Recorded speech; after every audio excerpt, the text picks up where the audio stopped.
Hello guys, and welcome to our channel.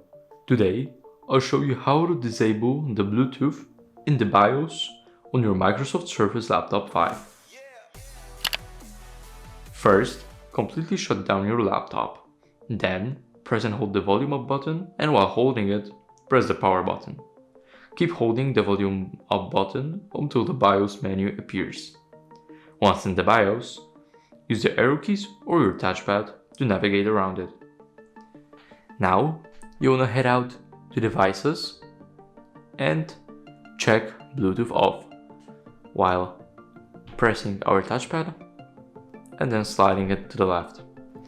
If this tutorial helped you, please like, subscribe, and see you in the next one.